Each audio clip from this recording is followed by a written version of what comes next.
Buenas tardes, amigos, compañeros, conocidos. Es un gusto poder saludarles. He tenido a bien, no acostumbro a hacer esto en las redes, pero he sentido poder compartir una palabra que Dios nos ha regalado. Y yo quiero compartirles bajo el pensamiento el tesoro más valioso. ¿En qué consiste el tesoro más valioso?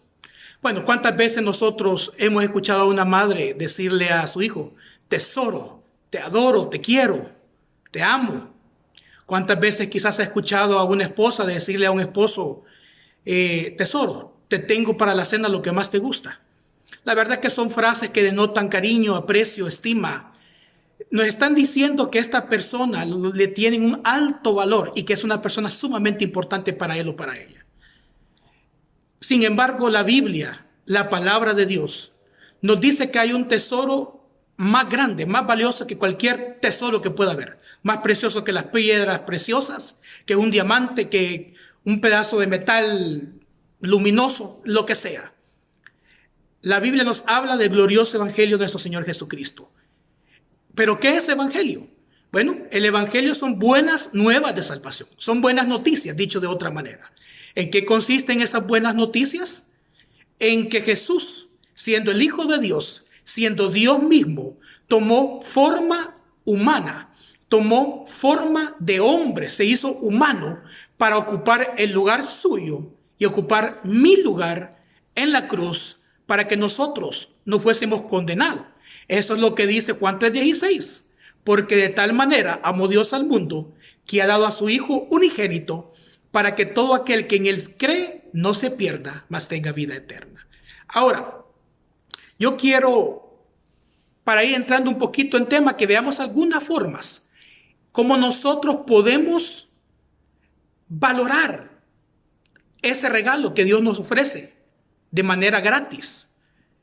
Primeramente, voy a leerles Primera de Pedro, capítulo 1, versículos del 10 al 12, que dice lo siguiente. Los profetas que profetizaron de la gracia destinada a vosotros, inquirieron y diligentemente indagaron acerca de esta salvación. Quiero que subrayen en su mente estas palabras, estos verbos, inquirieron y diligentemente indagaron. Versículo 11, escudriñando qué persona y qué tiempo indicaba el Espíritu de Cristo que estaba en ellos, el cual anunciaba de antemano los sufrimientos de Cristo y las glorias que vendrían tras ellos. ¿Qué anunciaba? Los sufrimientos de Cristo y las glorias que vendrían tras sí.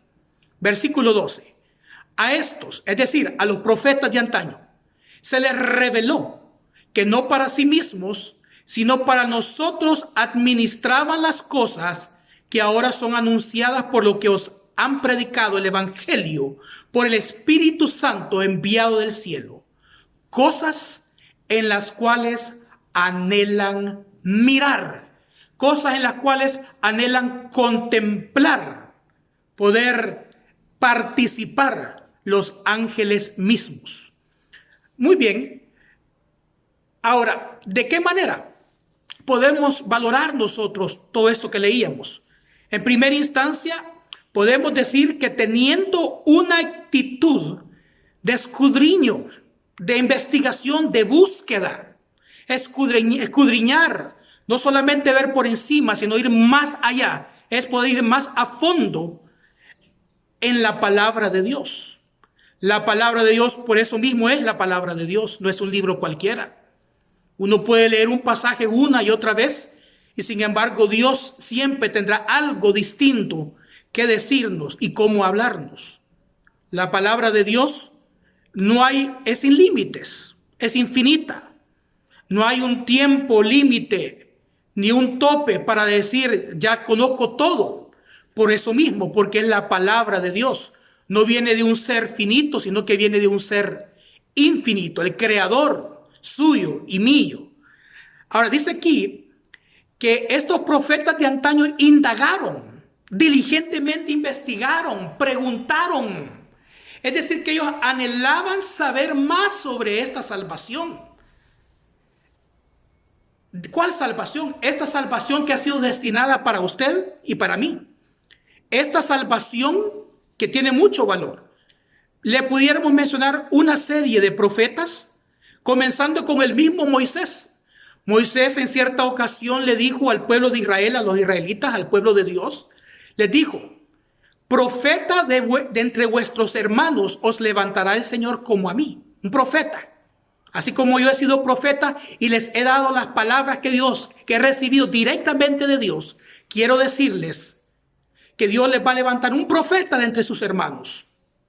A él escucharéis y le haréis caso en todo en cuanto les diga. ¿A quién estaba haciendo referencia?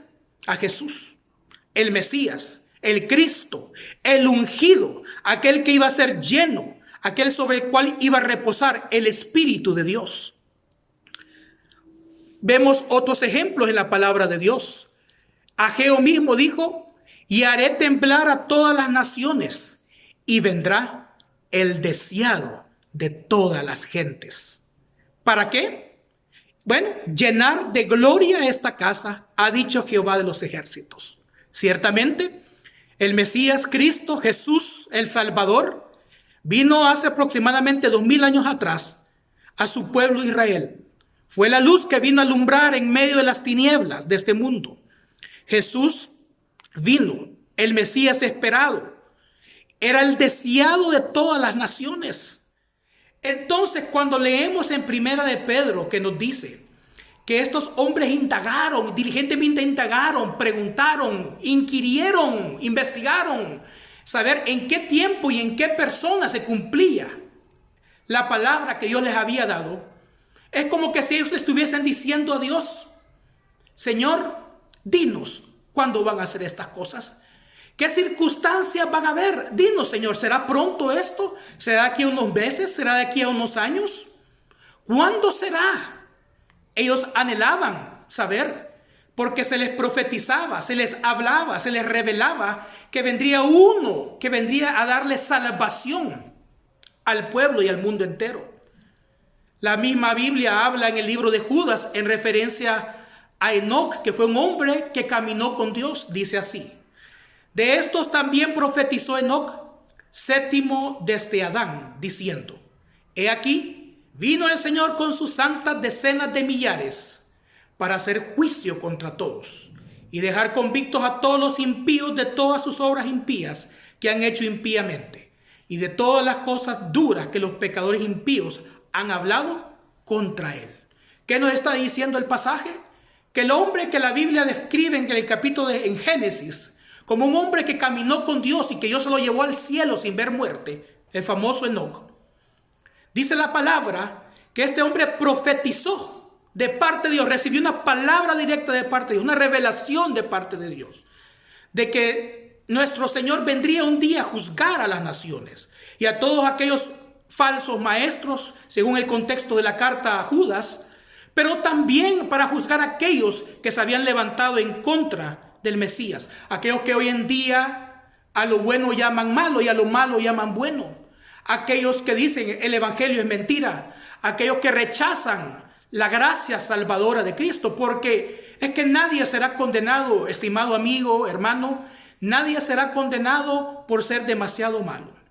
La gente que se ha de condenar y que ha de ir al infierno será simple y sencillamente porque rechazaron la gracia salvadora de Jesucristo.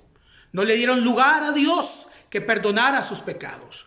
No estuvieron dispuestos a decirle no a la vida momentánea de placer ilícita que conlleva el pecado. Entonces por eso Enoc profetizaba y decía, veía que venía el Señor con sus santas decenas de millares de santos para juzgar a las naciones. Ahora, ¿de qué otra manera podemos nosotros valorar el evangelio que Dios nos ofrece de manera gratis? Exaltando y gozándose en el sacrificio perfecto de Cristo. Para ello yo quiero hacer referencia a otro gran profeta, patriarca, conocido también como el padre de la fe. Estamos hablando de Abraham. La Biblia dice que Dios en cierta ocasión se le apareció a Abraham, habló con Abraham, porque Abraham, dice la Biblia, que fue llamado amigo de Dios. Y un amigo, usted sabe, tiene relación, tienen intimidad, se cuentan secretos, se cuentan intimidades. Y fue Abraham y tuvo una plática muy interesante con Dios y con Jesús mismo, porque Jesús es Dios. Y le dijo el Señor: mira, Abraham, ¿por qué no miras al cielo? ¿Ves las estrellas? ¿Las puedes contar? ¿Verdad que no? Quiero decirte que así mismo ha de ser tu descendencia. Deja tu tierra, deja tu parentela, créeme, y te llevaré a una nueva tierra. Pero no solamente eso, haré de ti una nación grande, una descendencia que no se van a poder contar. No estaba hablando solamente del pueblo judío, porque Abraham es padre genéticamente de los judíos, pero no se refería solamente a eso. El alcance de esa descendencia sería mucho mayor.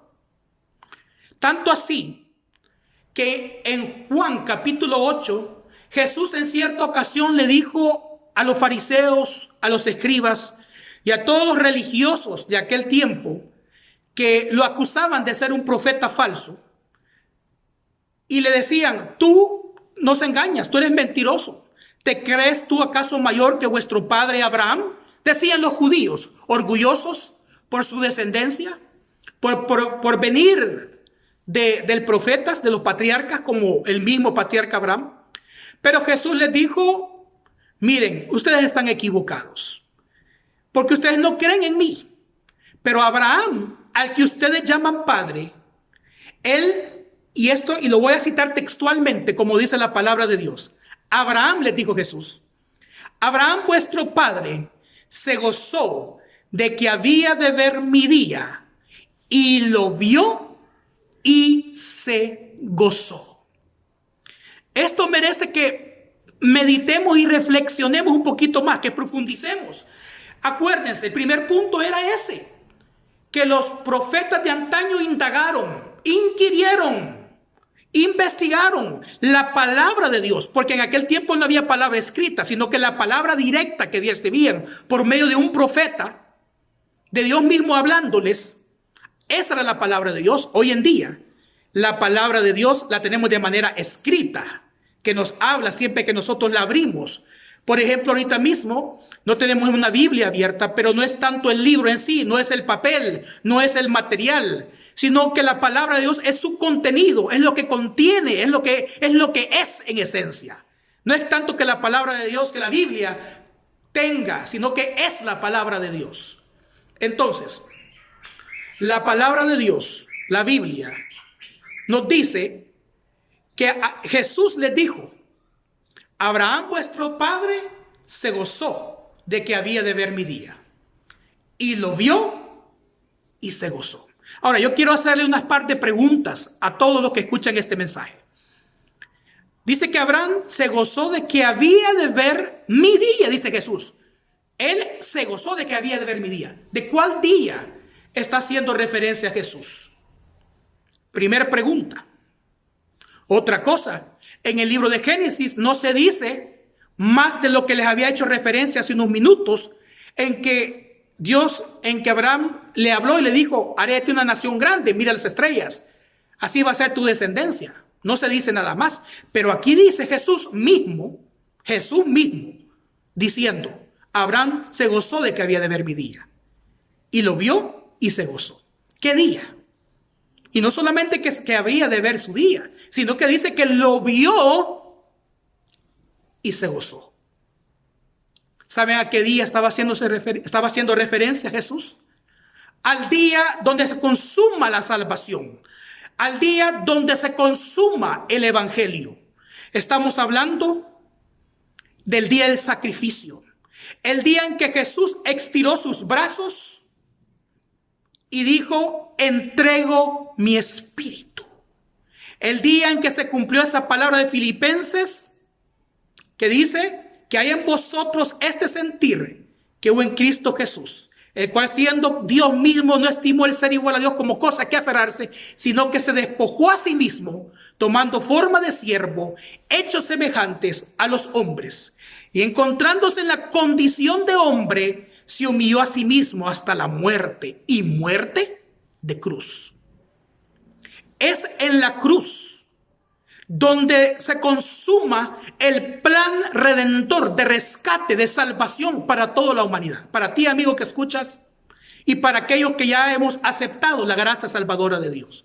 Aquellos que a pesar de nuestros defectos, errores, pecados, de nuestra naturaleza pecaminosa, le hemos dicho al Señor: te entrego mi vida y acepto el regalo, el tesoro más valioso que es la salvación. El evangelio, esas buenas nuevas de noticias, esas buenas nuevas, esas noticias buenas las acepto.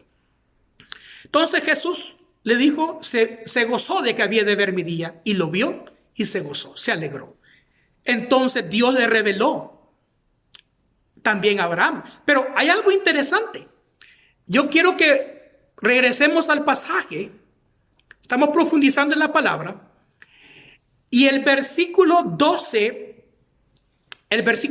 dice: a esto se les reveló que no para sí mismos, sino para nosotros administraban las cosas que ahora os son anunciadas, por lo que os han predicado el evangelio por el Espíritu Santo enviado del cielo. Cosas en las cuales anhelan mirar los ángeles. Dice aquí la palabra que esto se les reveló, que los profetas que indagaron, que preguntaron, que los profetas que estuvieron indagando, preguntando que cuándo vendría este Mesías esperado, este Salvador, este Redentor, este que vendría a rescatar al mundo.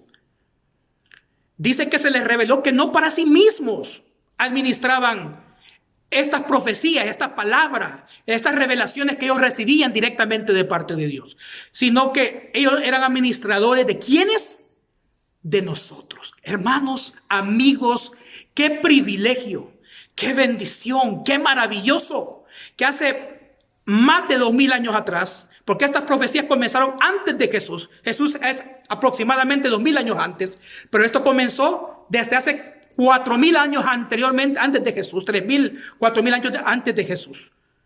Miles de años donde se nos dice la palabra que se les reveló y se les dijo: disculpen, ustedes todavía no van a ver esto, sino que esto tendrá un cumplimiento mucho más adelante. Y dice allí que ellos administraban, eran administradores de lo que Dios nos estaba regalando a nosotros. Así que, ¿cómo podemos valorar nosotros? Administrando correctamente el evangelio depositado en nosotros. ¿Saben lo que dice 2 de Corintios? Dice así: pero tenemos este tesoro en vasos de barro, para que la excelencia del poder sea de Dios y no de nosotros. ¡Qué maravilloso! Que el tesoro más grande, que este tesoro, dice, ha sido puesto en vasos de barro, en una vasija de barro. Una vasija de barro es frágil, se quiebra, se rompe, es imperfecta. ¿Quién metería un diamante en una vasija de barro para guardarlo? Lo meterían en el banco, en una caja fuerte, un lugar seguro. Pero ¿quién va a guardarlo en una vasija? Pero esta es la paradoja. Esta es la aparente contradicción que encontramos cuando dice la palabra que el tesoro del evangelio fue depositado en vasos de barro. ¿Sabe quiénes son esos vasos de barro? Somos nosotros, los seres humanos, frágiles, débiles, con un montón de luchas, de frustraciones. Nos enfermamos, pecamos, lloramos, nos entristecemos, padecemos necesidades. Pero dice la palabra que en nosotros. ¿Para qué? Para que Dios sea glorificado, para que Dios sea exaltado, para que quien reciba la honra sea Dios y no nosotros. Es lo que dice el versículo. Para que la excelencia del poder sea de Dios y no de nosotros. ¿Quién recibe la exaltación? Dios. Así que, querido amigo, quiero culminar. Los que somos, ya hemos aceptado este reto, pues le damos gracias a Dios. No nos queda más que administrar correctamente este don, este talento, este tesoro del evangelio y poderlo compartir. Y es por eso que esta tarde hemos traído precisamente un mensaje pensando en ustedes, para que puedan en esta tarde abrir su corazón. Si has estado alejado de Dios, si antes fuiste cristiano y te has alejado de Dios, regresa a Dios. Dios nos está hablando a través de las pandemias y todas las cosas, la confusión que hay en el mundo entero. Dios nos está hablando. ¿Por qué no vienes a Jesús? Y si tú, amigo o amiga, nunca le has entregado tu vida al Señor, nunca le has entregado tu vida a Cristo, yo te quiero animar a que lo hagas. Permítame hacer esta oración y hazla ahí en la intimidad de tu corazón. Repite conmigo. Señor Jesús, te doy gracias por tu palabra. Te pido perdón por mis pecados y en esta hora acepto el regalo, el tesoro más grande que es el evangelio que viene a culminar en ti, Señor Jesucristo. Gracias por dar tu vida en la cruz. Me arrepiento, te pido perdón y te recibo como mi Salvador y Señor de mi vida. En tu nombre, Jesús. Amén. Que Dios les bendiga. Gracias por la atención prestada y pues si hizo esta oración, mándeme un mensajito por ahí. Aquellos que han sido edificados, mándenme un inbox, algún comentario y que Dios les bendiga.